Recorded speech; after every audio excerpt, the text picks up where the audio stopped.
ഹരി, ഈ കർമ്മഫലം എന്നുള്ളത് നമ്മളെപ്പോഴും പറയാറുണ്ട്. ഒരിക്കൽ ചെയ്തതിൻ്റെ കർമ്മഫലം പിന്നീട് എപ്പോഴെങ്കിലും തിരിച്ചു കിട്ടുമെന്നുള്ളത്. സി പി എമ്മിൻ്റെ കാര്യത്തിലും അത് വ്യത്യസ്തമാകുന്നില്ല. കാര്യം കഴിഞ്ഞ 10 വർഷം കേരള ജനതയെ അനുഭവിച്ച് നരകിപ്പിച്ചതിൻ്റെ ചില കർമ്മഫലങ്ങൾ ഇപ്പോൾ തിരിച്ചടിയായി കിട്ടിത്തുടങ്ങിയിരിക്കുന്നു. അത് ഓരോ ദിവസവും ഓരോ രീതിയിൽ വരുന്നു എന്നുള്ളതേ ഉള്ളൂ. ഇപ്പോൾ കഴിഞ്ഞ ദിവസം നിയമസഭയിൽ ധവളപത്രം ഇറക്കിയപ്പോൾ എത്തരത്തിലാണ് കേരളത്തെ വലിയ സാമ്പത്തിക പ്രതിസന്ധിയിലേക്ക് CPM അല്ലെങ്കിൽ ഇടതുപക്ഷ സർക്കാർ കൊണ്ടെത്തിച്ചിരിക്കുന്നതെന്ന് നമുക്ക് മനസ്സിലായി. അതുപോലെ തന്നെയാണ് ഈ ED അന്വേഷണം ഒരു വശത്ത് അവർക്ക് അത് തുടരാമെന്നുള്ള ഒരു വിധി ഇന്നലെ കോടതി കൊണ്ടുവന്നിരിക്കുന്നു. ഒപ്പം ഇന്ന് കരുവന്നൂർ കേസിലും CPMന് വൻ തിരിച്ചടി നേരിട്ടിരിക്കുന്നു. കാര്യം പ്രതികളുടെ അടുത്ത് കോടതിയിൽ സ്വമേധയാ ഹാജരാകാനാണ് ഉത്തരവ് വന്നിരിക്കുന്നത്. എങ്ങനെ നോക്കിക്കാണുന്നു ഈ ഒരു മൊത്തത്തിലുള്ള CPMൻ്റെ അവസ്ഥയെ? CPM എന്ന് പറയുന്നത് ഒരു പ്രൈവറ്റ് ലിമിറ്റഡ് കമ്പനിയായിട്ടായിരുന്നു കഴിഞ്ഞ 10 കൊല്ലം കേരളത്തിൽ പ്രവർത്തിച്ചത്. പിണറായി വിജയൻ ചെയർമാനായ അല്ലെങ്കിൽ പിണറായി വിജയന് വേണ്ടിയിട്ട് നിയോഗിക്കപ്പെട്ട ഒരു പ്രൈവറ്റ് ലിമിറ്റഡ് കമ്പനിയായിരുന്നു കഴിഞ്ഞ 10 കൊല്ലം കേരളത്തിൽ ഭരിച്ചത്.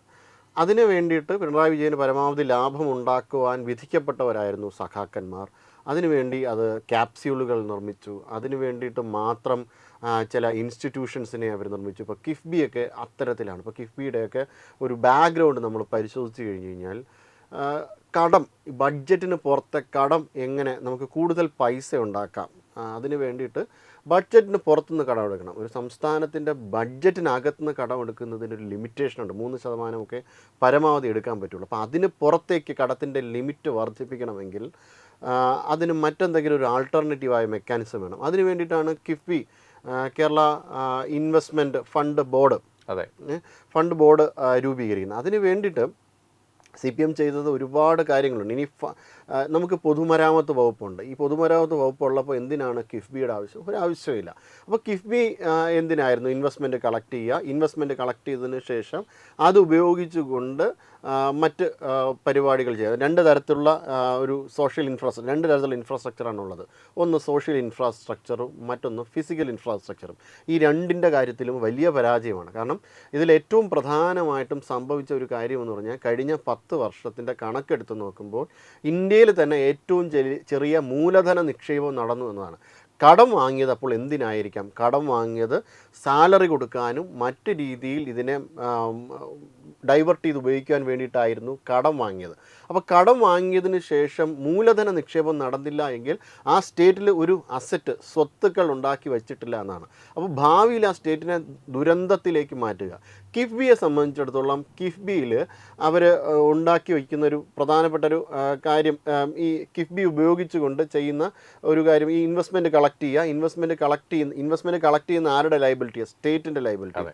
ഒരു ഫെഡറൽ സ്ട്രക്ചറിൻ്റെ ലയബിലിറ്റി ഉണ്ടാകുമ്പോഴത്തേക്കും സ്റ്റേറ്റ് ഒന്നുകിൽ പൈസ കൊടുക്കും, അല്ലെങ്കിൽ സെൻട്രൽ പരാജയപ്പെട്ടു കഴിഞ്ഞാൽ സെൻട്രൽ ആ ഗ്യാരണ്ടിയിലാണ് CDPQ ഒക്കെ പൈസ കൊടുത്തത്. അപ്പോൾ ഇങ്ങനെ ധനസമ്പാദനം നടത്തുവാൻ വേണ്ടിയിട്ട് പല തരത്തിലുള്ള മെക്കാനിസങ്ങൾ ഉണ്ടാക്കിക്കൊണ്ടിരുന്നു. അതിനുള്ള അഴിമതി, ഇപ്പോൾ ED ഇപ്പോൾ റെയ്ഡിന് വന്നു. എന്തായിരുന്നു CMRLുമായിട്ട് ബന്ധപ്പെട്ട അഴിമതി? പലരും ചോദ്യം ചെയ്യുന്ന ഒരു കാര്യമുണ്ട്.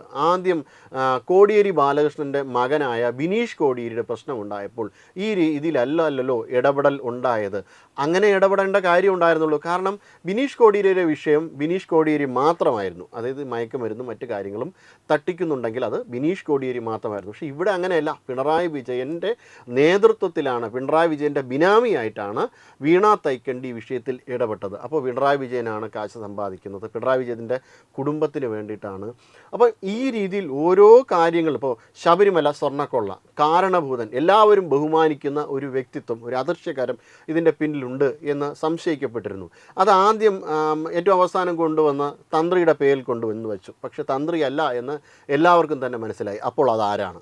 ഇങ്ങനെ നിരവധി ചോദ്യങ്ങൾ. ഈ 10 വർഷത്തെ അഴിമതി കഥകൾ നമ്മൾ പരിശോധിച്ച് കഴിഞ്ഞാൽ അതെല്ലാം തന്നെ ആ കുന്തമുന ചെന്ന് വീഴുന്നത് പിണറായി വിജയൻ എന്ന വ്യക്തിയിലായിരിക്കും. അപ്പോൾ പിണറായി വിജയൻ്റെ നേതൃത്വത്തിലുള്ള ഒരു പ്രൈവറ്റ് ലിമിറ്റഡ് കമ്പനിയായിരുന്നു ഇത് CPM എന്ന് പറയുന്നത്. ആ പ്രൈവറ്റ് ലിമിറ്റഡ് കമ്പനിക്ക് ഒരു രാഷ്ട്രീയ മുഖമായിരുന്നു CPM എന്ന് പറയുന്നത്. അതല്ലാതെ ഒരു പാർട്ടി കേരളം ഭരിച്ചിരുന്നില്ല എന്നുള്ളതാണ്. ഒരു ബിസിനസ് താല്പര്യത്തോടു കൂടി മുന്നോട്ട് നീങ്ങിയിരുന്നു. ഹരി, ഇപ്പോൾ കേരള സംസ്ഥാനത്തെ സംബന്ധിച്ച് അത് രൂപീകൃതമായതിനു ശേഷം ഒരു 10 വർഷം എന്ന് പറയുമ്പോൾ ഒരു ചെറിയ കാലയളവല്ല. വലിയ ഒരു പീരീഡാണ്. ഈ ഒരു വലിയ പീരീഡിൽ ഒരേ പാർട്ടി തന്നെ മുന്നോട്ട് സംസ്ഥാനത്തെ ഭരിച്ചുകൊണ്ട് പോകുമ്പോൾ ഉണ്ടായേക്കാവുന്ന എല്ലാ കുഴപ്പങ്ങളും ഉണ്ടായിട്ടുണ്ട് എന്നുള്ളതാണ്. ഇപ്പോൾ ഏറ്റവും ഒടുവിൽ കഴിഞ്ഞ ദിവസം തിരുവനന്തപുരത്തിൻ്റെ നഗരഹൃദയത്തിലുള്ള ഒരു സ്കൂള്, അട്ടക്കുളങ്ങര സ്കൂൾ, മഴയത്ത് തകർന്നു വീണു. അതിൻ്റെ ഫണ്ട് പരിശോധിക്കുമ്പോഴാണ് മനസ്സിലാക്കുന്നത് 3 കോടി രൂപയാണ് ഈ ഒരു കെട്ടിടം നിർമ്മിക്കുന്നതിന് വേണ്ടി ഇടതുപക്ഷ സർക്കാരിൻ്റെ കാലത്ത് ചിലവാക്കിയിരിക്കുന്നത്. അതും നമ്മുടെ വിദ്യാഭ്യാസ മന്ത്രിയായ ശിവൻകുട്ടി അപ്പൂപ്പൻ്റെ കാലത്ത്. അപ്പോൾ ഈ ഫണ്ടൊക്കെ എങ്ങനെയാണ് ദുർവിനിയോഗം ചെയ്തതെന്നുള്ളത് ഈ സാധാരണ ജനങ്ങൾക്ക് ഇതിലും വലിയ എക്സാമ്പിൾസ് വേറെ ഇല്ല എന്നുള്ളതാണ്. അല്ല, ഇത് അട്ടക്കുളങ്ങര സ്കൂൾ മാത്രമല്ല, ഇപ്പോൾ തൃശ്ശൂർ രവീന്ദ്രൻ്റെ മണ്ഡലത്തിലെ തൃശ്ശൂരിലെ സ്കൂളിൽ, ആ സ്കൂളിൽ ഈ കിഫ്ബി ആണ് ഇതിൻ്റെ വർക്കുകളുടെ പിന്നിൽ, ഊരാളുങ്കലാണ് നടത്തുന്നത്. അപ്പോൾ കിഫ്ബി ഫണ്ട് സ്വീകരിക്കുക, അത് ഊരാളുങ്കലിലേക്ക് കൊടുക്കുക. ആ ഒരു സംഭവമാണ് ഹരി എടുത്തു പറയേണ്ടത്. കാര്യം ഈ ഇടതുപക്ഷ സർക്കാരിൻ്റെ ഒരു ഒട്ടുമുക്കാൽ ഇത്തരത്തിലുള്ള പരിപാടികളും വർക്കുകളും അവർ നടത്തിയിരിക്കുന്നത് ഊരാളുങ്കൽ സൊസൈറ്റി മുഖേനമാണ്. എന്തിനേറെ ശബരിമലയിൽ അയ്യപ്പ സംഗമം നടത്തുമ്പോൾ അതിൻ്റെ ഇവൻറ്റ് മാനേജ്മെൻറ്റിൻ്റെ കോർഡിനേഷൻ പോലും ഏറ്റെടുത്ത് നടത്തിയത് ഊരാളുങ്കൽ സൊസൈറ്റിയായിരുന്നു. എന്തിനാണ് എല്ലായിടത്തും ഊരാളുങ്കൽ സൊസൈറ്റിയെ തിരികെ കയറ്റുന്നത് എന്നുള്ളത്, അതിൻ്റെ ഉത്തരമാണ് ഈ കരുവന്നൂർ ഉൾപ്പെടെയുള്ള അഴിമതികളിലൂടെ ഇനി പുറത്തു വരാനിരിക്കുന്നത്. കരുവന്നൂരൊക്കെ ഒരു ഒറ്റപ്പെട്ട സംഭവമാണെന്ന് ഞാൻ പറയുള്ളൂ. ഇതിലും 10 മടങ്ങ് അഴിമതി, ശക്തിയുള്ള അഴിമതികൾ പുറത്തു വരാനിരിക്കുന്നതേ ഉള്ളൂ. ആർജവമുള്ള ഒരു സർക്കാരാണ് UDF എങ്കിൽ അതെല്ലാം ഈ ധവളപത്രത്തിൽ അവസാനിപ്പിക്കാതെ ഇത്തരം കാര്യങ്ങളെല്ലാം പുറത്ത് കൊണ്ടുവരുമെന്ന് തന്നെ നമുക്ക് പ്രതീക്ഷിക്കാം. അല്ല, ഇത് 2-3 കാര്യങ്ങളൊന്ന് UDFൻ്റെ ആത്മാർത്ഥതയിൽ പോലും സംശയിക്കപ്പെടേണ്ടതുണ്ട്. ആദ്യത്തെ കാര്യം, ആദ്യം ഈ ഊരാളുങ്കലിന് എന്തിനായിരിക്കും ഏൽപ്പിച്ചത്? ഊരാളുങ്കൽ കോപ്പറേറ്റീവ് സൊസൈറ്റി CPMൻ്റെ കീഴിലാണ്, ഇടതുപക്ഷത്തിൻ്റെ കീഴിൽ LDF ആണ് ഇതിനെ മാനിപ്പുലേറ്റ് ചെയ്യുന്നത്. അപ്പോൾ അവർ ഇതിന് വേണ്ടിയിട്ടുള്ള ഫണ്ട് എവിടെ നിന്നാണ്? കിഫ്ബിയിൽ നിന്നാണ് കൊടുക്കുന്നത്. കിഫ്ബിയിൽ നിന്ന്. ഊരാളുങ്കൽ അത്ര മോശം സൊസൈറ്റി ആയിരുന്നില്ല, പക്ഷേ ഇടതുപക്ഷം അതിനെ ഒരു മോശം സൊസൈറ്റിയാക്കി മാറ്റിയെടുക്കുകയും അവർക്ക് അഴിമതി നടത്തുവാൻ വേണ്ടിയിട്ടുള്ള കാര്യമാക്കി, ഒരു ഇൻസ്റ്റിറ്റ്യൂഷനാക്കി ഊരാളുങ്കലിനെ മാറ്റിയെടുക്കുകയായിരുന്നു. ഇപ്പോൾ തൃശ്ശൂരിലെ സ്കൂള്, ആ സ്കൂളിൽ സിമൻറ്റിൻ്റെ അംശം പോലും ഇല്ലായിരുന്നു. ഇപ്പോൾ അട്ടക്കുളങ്ങര സ്കൂൾ ഇടിഞ്ഞു പൊളിഞ്ഞ് വീണു. അത് പരിശോധിക്കുമ്പോൾ ഇത് തന്നെ ആയിരിക്കും നമുക്ക് മനസ്സിലാക്കാൻ കഴിയുന്നത്. അതേപോലെ തന്നെ കടലുണ്ടി പാലം എങ്ങനെയാണ് തകർന്നു വീണത്? അപ്പോൾ ഊരാളുങ്കൽ നടത്തിയ വർക്കുകൾ ഓരോന്നും നമ്മളൊന്ന് എടുത്ത് പരിശോധിച്ച് നോക്കിയാൽ ഇതെല്ലാം തന്നെ ഒരു വലിയ അഴിമതിക്കറ ഇതിൻ്റെ പിന്നിലുണ്ട്. അപ്പോൾ ഊരാളുങ്കലിൻ്റെ ഫണ്ട്, ഊരാളുങ്കലിൻ്റെ ഈ അഴിമതി പണം എങ്ങോട്ടാണ് പോയത്? അല്ല, ഈ നിമിഷത്തിൽ നമുക്ക് ഇതിനോട് ചേർത്ത് വെച്ച് വായിക്കേണ്ട ഒരു കാര്യം കൂടെ ഉണ്ട്. ഈ 2018 മഹാപ്രളയം ഉണ്ടായപ്പോൾ നമ്മുടെ ശബരിമല പമ്പയിൽ, ത്രിവേണി പമ്പയിൽ ടൺ കണക്കിന് മണലാണ് വന്ന് അടിഞ്ഞത്. അന്ന് തത്വമയി ആ കാലഘട്ടത്തിൽ ഒരു വാർത്ത ചെയ്തത് ഞാനിപ്പോൾ ഓർക്കുകയാണ്. അതായത് നമ്മളിതിൻ്റെ ഒരു അന്വേഷണം നടത്തിയപ്പോൾ ലോഡ് കണക്കിന് മണ്ണ് മാറ്റേണ്ടതായിട്ടുണ്ടായിരുന്നു. നദിയിൽ അടിഞ്ഞ മണ്ണ് അടുത്ത തീർത്ഥാടനത്തിന് മുമ്പ് മാറ്റി എങ്കിൽ മാത്രമേ നദിയുടെ സ്വാഭാവികമായ ഒരു ഒഴുക്ക് അവിടെ ഉണ്ടാകുകയുള്ളൂ. ഈ തീർത്ഥാടനത്തിന് വരുന്ന ഭക്തജനങ്ങൾക്ക് പമ്പാ സ്നാനം അടക്കമുള്ള ആചാരാനുഷ്ഠാനങ്ങൾ നിർവഹിക്കാൻ കഴിയുള്ളൂ. ഇതിനുവേണ്ടി സർക്കാർ തന്നെ മുന്നിട്ടുകൊണ്ട് ഇത്തരത്തിൽ മണൽ മാറ്റുന്ന ഒരു പദ്ധതി നടപ്പിലാക്കിയിരുന്നു. അന്ന് ടിപ്പറുകൾ ഇടതടവില്ലാതെ, നമുക്കറിയാം ശബരിമലയിൽ ഈ മാസപൂജ കഴിഞ്ഞ് നട അടച്ചു കഴിഞ്ഞാൽ പിന്നെ ആരും അങ്ങോട്ട് പോകാറില്ല. അപ്പോൾ യഥേഷ്ടം അവിടെ നിന്നും ഇത്തരത്തിൽ മണൽ, ഈ പമ്പ ത്രിവേണി ഘട്ടത്തിൽ അടിഞ്ഞുകൂടിയ മണൽ ലോഡ് കണക്കിനാണ് അടിച്ച് അന്ന് അവിടെ നിന്നും പുറത്തേക്ക് കൊണ്ടുപോയത്. നമ്മൾ അന്ന് ഇത് സംബന്ധിച്ചൊരു സ്റ്റോറി ചെയ്തിരുന്നു. അതിൻ്റെ അന്വേഷണത്തിൽ വ്യക്തമായി തെളിഞ്ഞത് ഊരാളുങ്കൽ സൊസൈറ്റിയാണ് ഇതിൻ്റെ ഒരു അടങ്കൽ ഏറ്റെടുത്തിരുന്നത്. ഒരുപക്ഷെ ഇത്തരത്തിലുള്ള നിർമ്മാണ പ്രവർത്തനങ്ങൾക്കടക്കം ഉപയോഗിച്ച മണ്ണും മണലും ഒക്കെ പോയത് അങ്ങനെ ആയിരിക്കാം. അല്ലെങ്കിൽ ഈ മണൽ മറ്റ് സ്ഥലത്ത് മറിച്ചു വിറ്റിട്ട് ഇതിലും ഗുണനിലവാരം കുറഞ്ഞ മണ്ണുകളായിരിക്കാം ഈ നിർമ്മാണ പ്രവർത്തനങ്ങൾക്കടക്കം എടുത്തിരിക്കുന്നതെന്നുള്ളതാണ്. അതെ, ഊരാളുങ്കൽ നടത്തിയ നിർമ്മാണത്തെക്കുറിച്ചെല്ലാം വ്യാപകമായ സംശയങ്ങളാണ് ഉണ്ടാകുന്നത്. പലതും തകർന്നു വീണിട്ടുണ്ട്. അപ്പോൾ ഇത്തരത്തിൽ സ്റ്റേറ്റ് പൈസ ചിലവാക്കിയ ഓരോ കാര്യം, ഇപ്പം കിഫ്ബി ഉൾപ്പെടെയുള്ള കാര്യങ്ങൾക്ക് പിന്നിൽ വലിയ സംശയങ്ങളാണ്. സ്റ്റേറ്റിൻ്റെ ഹെൽത്ത്, അതായത് സാമ്പത്തികപരമായിട്ടുള്ള ആരോഗ്യം വളരെ ഒരു കുറഞ്ഞ അവസ്ഥയിലാണ്. ഇനി ഏറ്റവും പ്രധാനമായിട്ടും മുന്നേ സൂചിപ്പിച്ച ഒരു കാര്യമെന്ന് പറയുന്നത് മൂലധന നിക്ഷേപത്തിൽ കാര്യമായ രീതിയിൽ കുറവുണ്ടായിട്ടുണ്ട്. മൂലധന നിക്ഷേപം കുറഞ്ഞു എന്ന് പറയുമ്പോൾ അതിൻ്റെ ഏറ്റവും പ്രധാനപ്പെട്ട ഒരു ക്യാപിറ്റൽ എക്സ്പെൻഡിച്ചർ കുറയുക എന്ന് പറയുമ്പോൾ ഒരു അസറ്റും ഒരു സ്വത്തും സ്റ്റേറ്റിന് വേണ്ടി ക്രിയേറ്റ് ചെയ്യപ്പെടാത്ത, കേവലം ജനങ്ങളുടെ കണ്ണിൽ പൊടിയിട്ട 10 വർഷങ്ങളാണ് കഴിഞ്ഞു പോയത്. അപ്പോൾ ഈ കാര്യങ്ങളൊക്കെയും നമ്മൾക്ക് പരിശോധിക്കേണ്ടതുണ്ട്. ഇനി UDF ഈ കാര്യത്തിൽ എന്തെങ്കിലും തരത്തിലുള്ള ആത്മാർത്ഥതയുണ്ടോ? ആത്മാർത്ഥത കുറവുണ്ടാകുന്നു എന്നാണ് നമുക്ക് ഇതിൽ നിന്ന് മനസ്സിലാക്കാൻ കഴിയുന്നത്. അതായത് ധവളപത്രം ഇറക്കിയതിൽ തന്നെ ഒരു വലിയ പിഴ ഉണ്ടായിരുന്നു. ധവളപത്രം ഇറക്കിയപ്പോൾ സ്റ്റേറ്റിൻ്റെ മൊത്തം കടത്തെ എങ്ങനെയാണ് അവർ കാണിച്ചത്? 5.7 ലക്ഷം കോടി രൂപയാണ് സംസ്ഥാനത്തിൻ്റെ മൊത്തം കടമായിട്ട് അവർ കാണിച്ചത്. യഥാർത്ഥത്തിൽ സംസ്ഥാനത്തിൻ്റെ മൊത്തം കടം അത്രയുമാണോ? അല്ല, 6 ലക്ഷം കോടിക്ക് മുകളിലാണ് സംസ്ഥാനത്തിൻ്റെ കടം.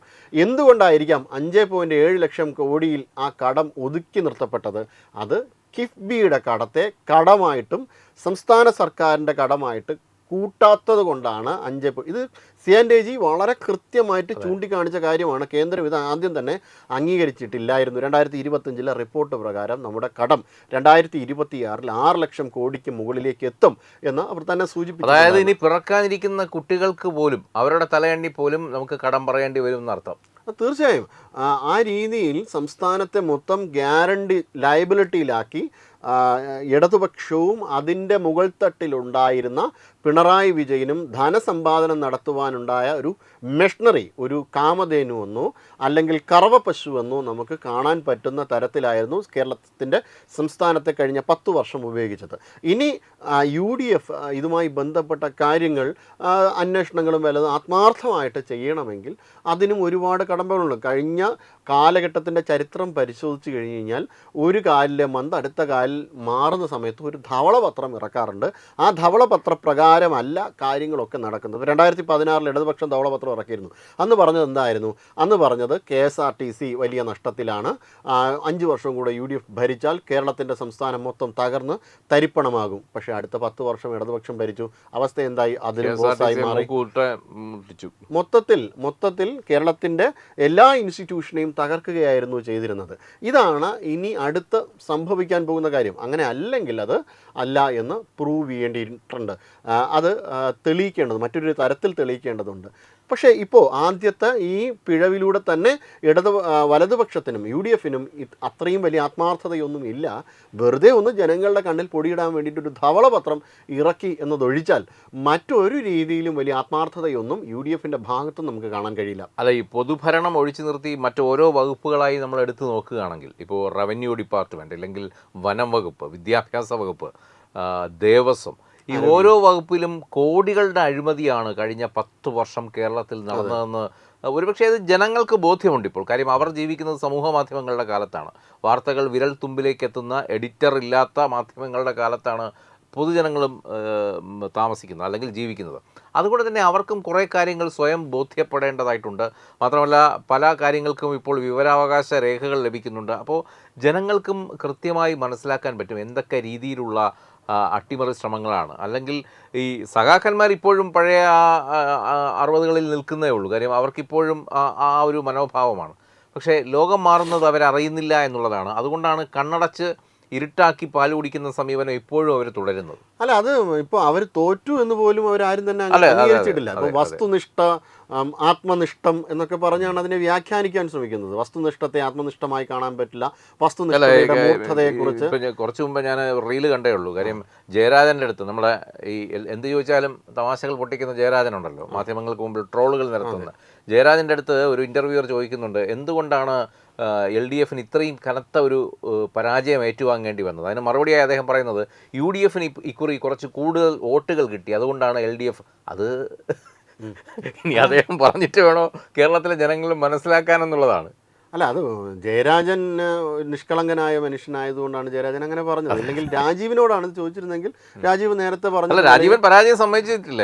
അതെ, വസ്തുനിഷ്ഠവും വസ്തുനിഷ്ഠത്തിൻ്റെ മൂർത്തഭാവവും അല്ലെങ്കിൽ ആത്മനിഷ്ഠ ഘടകത്തെയും വിലയിരുത്തി മാത്രമേ, ആത്മനിഷ്ഠത്തെയും വസ്തുനിഷ്ഠത്തെയും ഒരുമിച്ച് വിലയിരുത്തിയാൽ മാത്രമേ. അവിടെയാണ് ശ്രീനിവാസൻ എന്നുള്ള ദീർഘദർശിയായ ഒരു റൈറ്ററെ നമുക്ക് ഓർമ്മ വരുന്നത്. എങ്ങനെ നമ്മൾ തോറ്റു എന്ന് ലഘുവായി പറയൂ എന്ന് സന്ദേശം സിനിമയിൽ അദ്ദേഹം വ്യക്തമായി എഴുതി വെച്ചിട്ടുണ്ട്. പ്രതിക്രിയാവാദികളും വിഘടനവാദികളും ആ ഒരു പോയിന്റ് ഓഫ് വ്യൂവിൽ മാത്രമേ ഇടതുപക്ഷം ഈ വിഷയത്തെ കാണുകയുള്ളൂ. അപ്പം ഈ ഇടതുപക്ഷത്തിൻ്റെ ആൾക്കാർ ഒരു പീഡനം നടത്തി കഴിഞ്ഞു കഴിഞ്ഞാൽ ആ പീഡനം നടത്തിയ ആൾക്കാർ ഒരു ഇടതുപക്ഷത്തിൻ്റെ പ്രവർത്തകയാണ് എങ്കിൽ, അല്ലെങ്കിൽ അവരുമായിട്ട് ലൈംഗിക ബന്ധത്തിൽ പാർട്ടി സെക്രട്ടറി തമാശയായിട്ട് ഒരു മാധ്യമപ്രവർത്തകൻ തന്നെ മുന്നേ എനിക്ക് തോന്നുന്നു മനോരമയുടെ ചർച്ചയിൽ തന്നെയാണ് പറഞ്ഞത്, ഈ പാർട്ടി പ്രവർത്തക ലോക്കൽ കമ്മിറ്റി സെക്രട്ടറിയാൽ ഗർഭിണിയായി കഴിഞ്ഞപ്പോൾ പാർട്ടി ഒരു അന്വേഷണ കമ്മീഷനെ നിയമിച്ചു. അന്വേഷണ കമ്മീഷൻ ഇതുമായി ബന്ധപ്പെട്ട അന്വേഷണം നടത്തിയതിനു ശേഷം ഒരു തീർപ്പുണ്ടായി, പ്രവർത്തക ഗർഭിണിയല്ല. 10 മാസം കഴിഞ്ഞപ്പോൾ പ്രവർത്തക പ്രസവിച്ചു. അച്ചടക്ക ലംഘനത്തിന് പ്രവർത്തകയെ പുറത്താക്കി. അതായത് പാർട്ടിയുടെ അന്വേഷണത്തിൽ നിന്ന് അപ്പുറം പ്രവർത്തക പ്രസവിച്ചു എന്നുള്ളതാണ് പ്രവർത്തകയുടെ പിഴവ്. അപ്പോൾ ഈ രീതിയിലാണ് അവരുടെ അന്വേഷണവും, ഈ രീതിയിലാണ് അവരുടെ യുക്തിയും. അപ്പോൾ അതുകൊണ്ടൊന്നും നമുക്ക് ഒരു സാമാന്യ യുക്തി, മനുഷ്യൻ്റെ സാമാന്യ യുക്തി, കേരളത്തിലെ വ്യക്തികളുടെ സാമാന്യ യുക്തിക്ക് അനുസരിച്ച് അതിന് പുറത്ത് നിൽക്കുന്നതാണ് ഇടതുപക്ഷത്തിൻ്റെ യുക്തി എന്ന് പറയുമ്പോൾ. അപ്പോൾ ഇതൊന്നും ഒരിക്കലും കേരളത്തിലെ ജനത അംഗീകരിക്കില്ല. എന്തായാലും അടുത്ത 5 വർഷം UDFന് വേണ്ടിയിട്ട് ഹരി ഒരു ഒറ്റ സംശയം ചോദിച്ചോട്ടെ, ഇതാണോ ഇവർ ഈ ഉയർത്തിപ്പിടിക്കുന്ന, അല്ലെങ്കിൽ ഈ വേണ്ടിടത്തും വേണ്ടാത്തിടത്തും ഒക്കെ ഇവർ പറയുന്ന വൈരുദ്ധ്യാത്മക ഭൗതികവാദം? അല്ല, ഇത് ഒരു മൊത്തത്തിൽ വിരുദ്ധതയാണ്. അവർ പറയുന്നതും പ്രവർത്തിക്കുന്നതുമായ മൊത്തത്തിൽ വിരുദ്ധതയാണ് എന്നുള്ളതാണ് നമുക്ക് ഇതിൽ നിന്ന് മനസ്സിലാക്കാൻ കഴിയുന്നത്. എന്തായാലും ഇതാണ് ഇവർ കഴിഞ്ഞ 10 വർഷത്തേക്ക് അഴിമതി നടത്തുവാൻ വേണ്ടിയിട്ട്, പച്ചയായ രീതിയിൽ അഴിമതി നടത്തുവാൻ വേണ്ടിയിട്ട് ഒരു പ്രൈവറ്റ് ലിമിറ്റഡ് കമ്പനി ഉണ്ടാക്കുകയും ആ പ്രൈവറ്റ് ലിമിറ്റഡ് കമ്പനി ഉണ്ടാക്കിയതിന് ശേഷം പിണറായി വിജയന് വേണ്ടിയിട്ട് അഴിമതി നടത്തുകയും ചെയ്തു. പിണറായി വിജയൻ്റെ ഗുണ്ടകളായിട്ട് മാറുകയായിരുന്നു പാർട്ടി പ്രവർത്തകർ. കഴിഞ്ഞ ED വന്ന സമയത്തൊക്കെ നമുക്കത് നേരിൽ ബോധ്യപ്പെട്ടതാണ്. പിണറായി വിജയൻ്റെ അക്ഷരാർത്ഥത്തിൽ പിണറായി വിജയൻ്റെ ഗുണ്ടകളായിട്ട് പാർട്ടിയുടെ പ്രവർത്തകർ മാറുകയായിരുന്നു എന്നുള്ളതാണ്. ഇത് വീണ്ടും തുടർന്നുകൊണ്ടേയിരിക്കും. അത് CPM അങ്ങനെയാണല്ലോ ഒരു പാർട്ടിയുടെ മൊത്തം തകർച്ചയ്ക്ക് കാരണം. ലോകത്തിൻ്റെ എല്ലാ ഭാഗങ്ങളിലും ഈ പ്രസ്ഥാനം തന്നെ തകർന്നു പോകാൻ കാരണം ഈ രീതിയിൽ ഗുണ്ടാവത്കരണം, അതായത് പ്രവർത്തകരെ ഗുണ്ടകളാക്കി മാറ്റിയെടുക്കുക, തനിക്കെതിരെ നിൽക്കുന്ന ആൾക്കാർ. നിയമസഭയിൽ പറയുന്ന കേട്ടു, ഇതൊന്നും ഒരു തകർച്ചയല്ല, തിരിച്ചുവരവിൻ്റെ മുന്നൊരുക്കത്തിലാണ് പാർട്ടി എന്നാണ് ഇപ്പോഴും പറയുന്നത്. അല്ല, ഇത് ലോകത്തിൻ്റെ എല്ലാ ഭാഗങ്ങളിലും ഈ രീതിയിൽ അവരെ ഒന്ന് നിരീക്ഷിച്ച് നോക്കിക്കഴിഞ്ഞ് കഴിഞ്ഞാൽ മനസ്സിലാവും. കഴിഞ്ഞ ദിവസങ്ങളിലാണ് നിയമസഭയിൽ ചരിത്രമൊക്കെ ഡിസ്കസ് ചെയ്തു. എനിക്ക് തോന്നുന്നു കൽക്കത്ത തിസീസ് ഉൾപ്പെടെയുള്ള കാര്യങ്ങൾ ഡിസ്കസ് ചെയ്തിട്ടുണ്ടായിരുന്നു. അപ്പോൾ ഈ ചരിത്രം നമുക്ക് ഒന്ന് നിരീക്ഷിച്ച് നോക്കി കഴിഞ്ഞാൽ USSRന്റെ തകർച്ചയ്ക്ക് എന്താണ് കാരണം? സ്റ്റാലിൻ്റെ ഭരണമാണ് USSRന്റെ തകർച്ചയ്ക്ക് കാരണം. USSRന് എങ്ങനെയാണ് സ്റ്റാലിൻ പ്രവർത്തിപ്പിച്ചത്?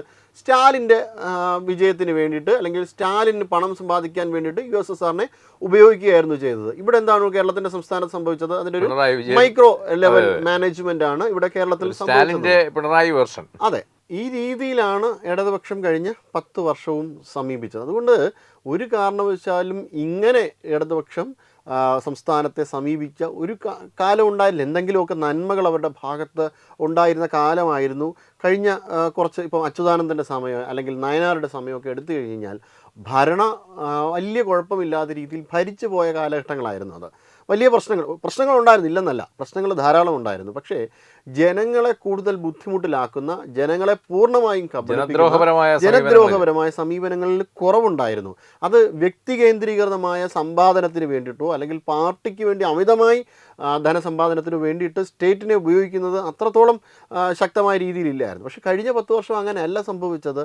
എല്ലാ അർത്ഥത്തിലും ഭരണമില്ലാതിരുന്നു. ഇങ്ങനെ ഉണ്ടായിരുന്ന ഈ ഒരു രീതിയിൽ രാജ്യം അല്ലെങ്കിൽ കേരളം ഭരിച്ച ഒരു സമയം എന്ന് പറഞ്ഞാൽ ബ്രിട്ടീഷ് ഗവൺമെൻറ്റിൻ്റെ സമയമാണ്. ഈ ബ്രിട്ടീഷ് ഗവൺമെൻറ് സമയത്തിന് ശേഷം ഇപ്പോഴാണ് കേരളത്തിൽ യഥാർത്ഥത്തിൽ ഒരു ചൂഷണത്തിന് അടിസ്ഥിതമായ ഒരു ഭരണ സംവിധാനം ഉണ്ടായത് കഴിഞ്ഞ 10 വർഷം. അതെ, അത്തരത്തിൽ ഒരു ഭരണം തന്നെയായിരുന്നു കഴിഞ്ഞ 10 വർഷം. അതുകൊണ്ട് തന്നെ ഇനി ഈ കനൽ തിരിച്ചു വരുന്നത് വളരെയധികം പ്രയാസകരമായ ഒരു കാര്യം തന്നെയാണ്. നമസ്കാരം.